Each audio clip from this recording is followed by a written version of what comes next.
Assalamualaikum warahmatullahi wabarakatuh. Perkenalkan nama saya Ivandar dengan NIM di 600230005.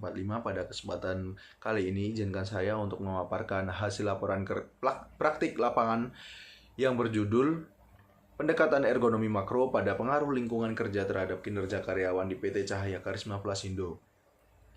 Sebelum kita memasuki analisis teknisnya, izinkan saya memaparkan apa yang melatar belakangi urgensi dari penelitian ini.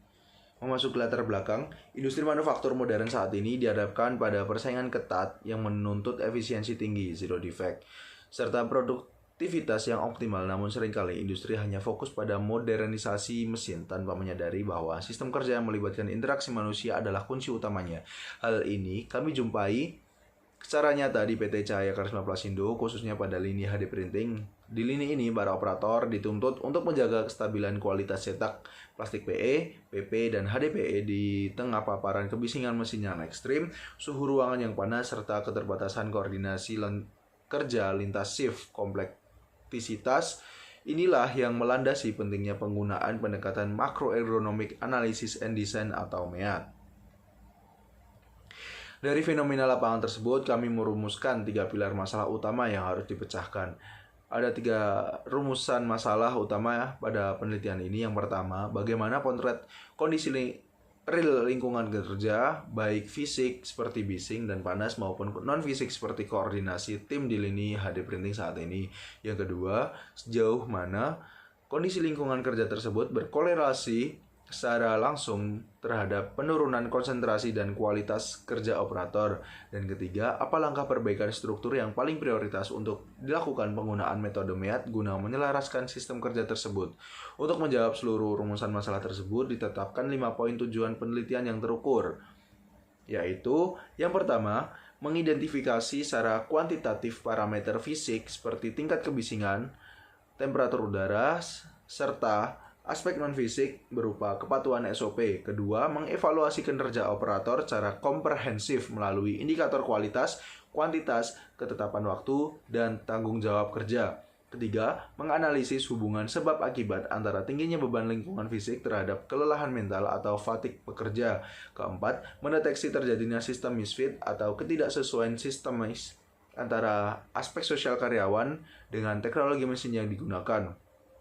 Dan yang kelima, memformulasikan rekomendasi rancangan kerja baru yang ergonomis, aman, dan keberlanjutan bagi perusahaan. Selanjutnya, mari kita tinjau profil singkat dari objek manufaktur tempat penelitian ini dilaksanakan. Penelitian lapangan ini dilakukan di PT Cahaya Karisma Plasindo, sebuah perusahaan manufaktur kemasan plastik fleksibel skala nasional yang berlokasi di Sukoharjo, Jawa Tengah. Perusahaan ini memproduksi berbagai jenis kantong plastik berbahan dasar polimer, termoplastik berkualitas tinggi. Pada kajian kami, batasan secara spesifik pada lini HD printing, lini ini merupakan jantung visualisasi produk di mana desain identitas merek dicetak langsung di lembaran plastik yang menggunakan mesin flexograph atau rotografur berkecepatan tinggi yang sangat bergantung pada ketelitian operator. Mari kita lihat bagaimana alur operasional berjalan di lini HD printing ini dari awal hingga akhir. Sistem kerja di lini HD printing terdiri dari 7 tahapan sekuensial, dimulai dari persiapan material roll dan tinta, dilanjutkan dengan pemasangan roll dan pada poros mesin. Tahap krusial ada pada setting mesin di mana operator melakukan kalibrasi suhu heater dan register warna. Setelah dirasa presisi, proses printing berjalan secara kontinu, hasil cetakan langsung diperiksa pada tahap quality control. Produk yang lolos standar kemudian di-packing dan didokumentasikan dalam pendataan produksi harian.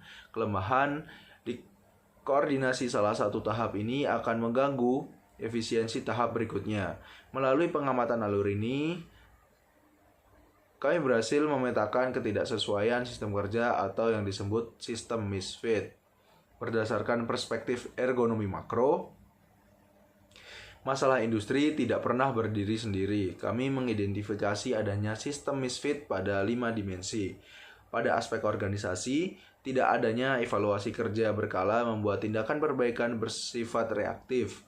Di aspek manusia, terjadi ketimpangan kompetensi antara operator senior dan operator yang baru. Secara teknologi, waktu setup mesin tergolong lama sehingga downtime membengkak. Pada aspek informasi, pencatatan yang manual dapat memicu keterlambatan koordinasi. Dan pada aspek lingkungan, kebisingan, dan suhu panas ekstrim mempercepat kelelahan operator. Guna untuk menganalisis disfungsi sistemis ini secara ilmiah, kami merancang metodologi riset berbasis MEAT.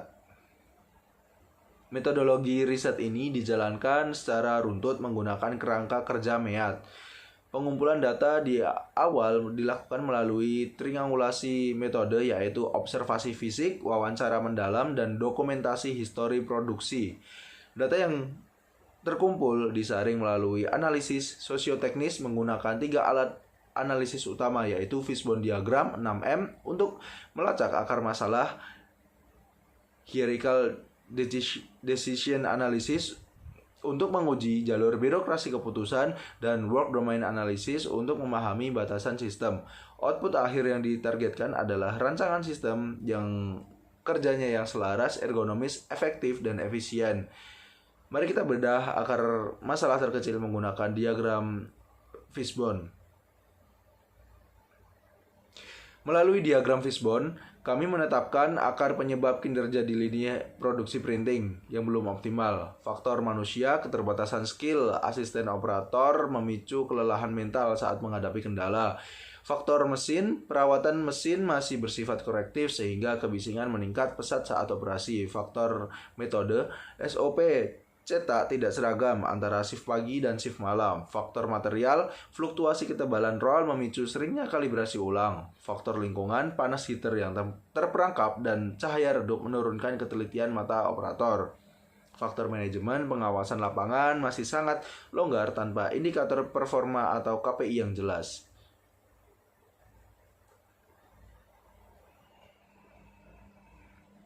Lalu bagaimana keputusan-keputusan manajerial ini mengalir dalam organisasi? Hal ini sudah dianalisis dengan HDA atau Hierarchical Decision Analysis, yaitu analisis keputusan menggunakan HDA membuktikan adanya interdependensi vertikal yang ketat. Pada level 1 atau strategis, direktur mengambil keputusan investasi jangka panjang seperti capex mesin baru atau rekruturisasi SDM.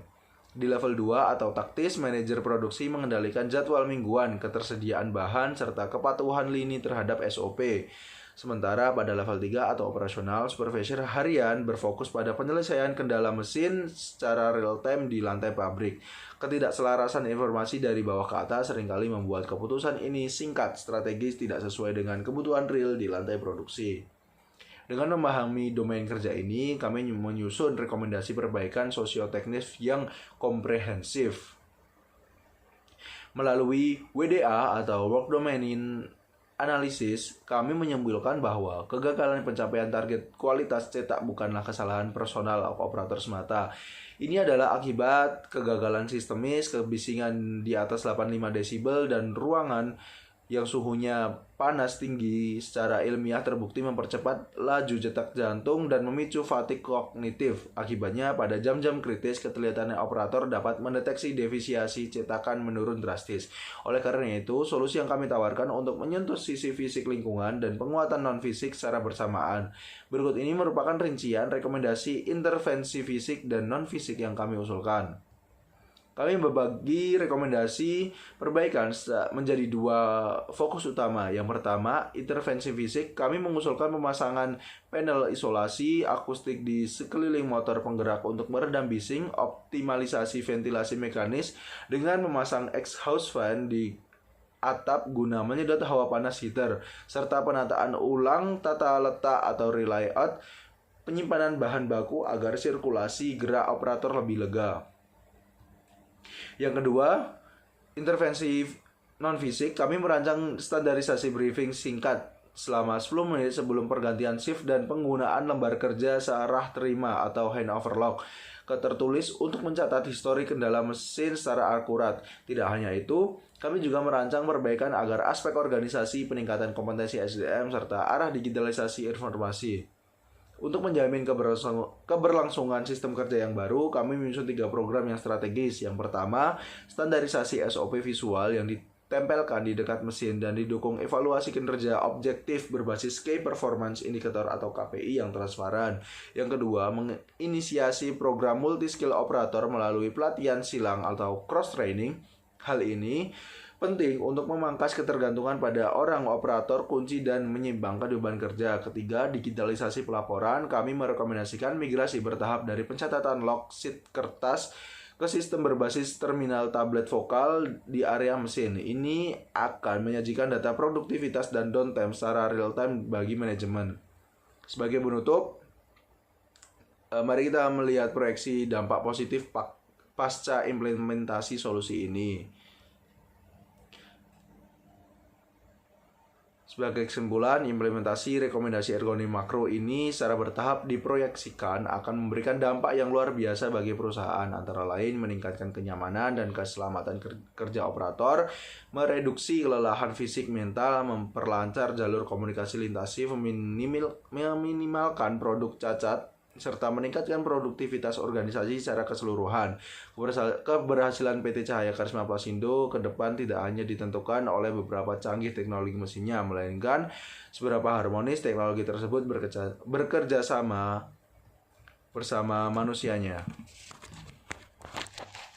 Demikian presentasi dari saya. Terima kasih atas perhatiannya. Dan wassalamualaikum warahmatullahi wabarakatuh.